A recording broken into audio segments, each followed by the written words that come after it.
Okay guys, this is a typical Saudi kart on KF1 as a beginner. We're gonna simulate a beginner. So we're at the straights now, approaching corners 1 and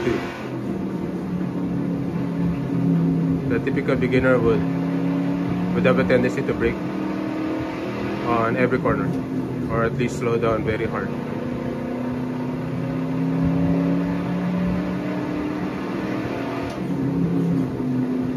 So this will be the turn when it's under the LRT track.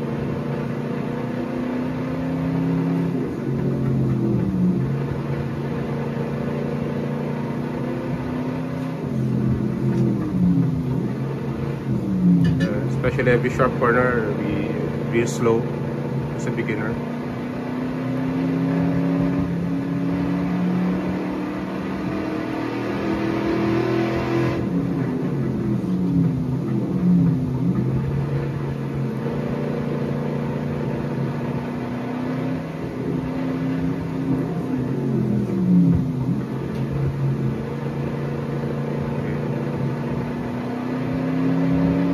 So most beginners would really tend to be slow. Now we're coming up for the last hairpin. We're gonna go to the mode of intermediate, where the karter would basically are very familiar with the track and will basically be using much of the racing line, and will be basically managing the car's speed already at each of the corners.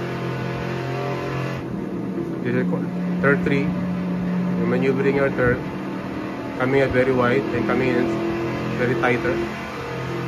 The typical karter would be coming in wide and then coming in tighter as you approach the curve.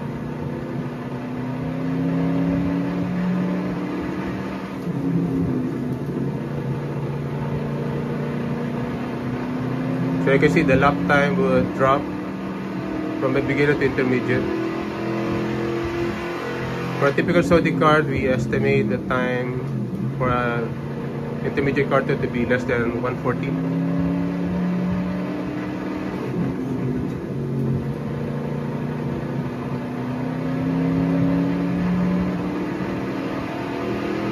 Okay, we're coming up with the last hairpin. Now the advanced karter.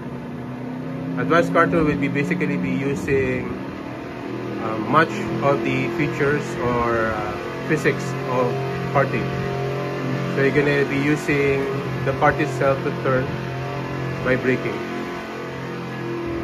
Third corner will be coming in wide and coming in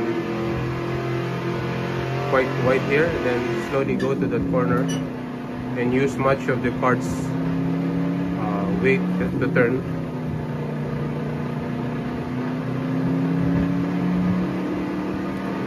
So we're coming from a lap time of almost 112, but the advanced karter would be way more than this. But this one is okay. There's a bit of run up there. That's perfectly okay.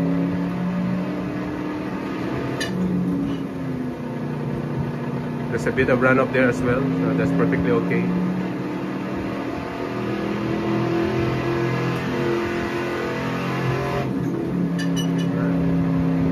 Last hairpin.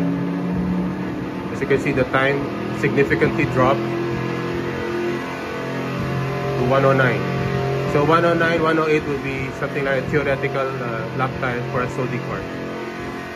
Okay guys, so a beginner karter would be around 120. A intermediate would be somewhere around 112 to 114. And an advanced one would basically be using much of the kart's physics, would be about 108, 109. Okay guys, so I hope you enjoyed.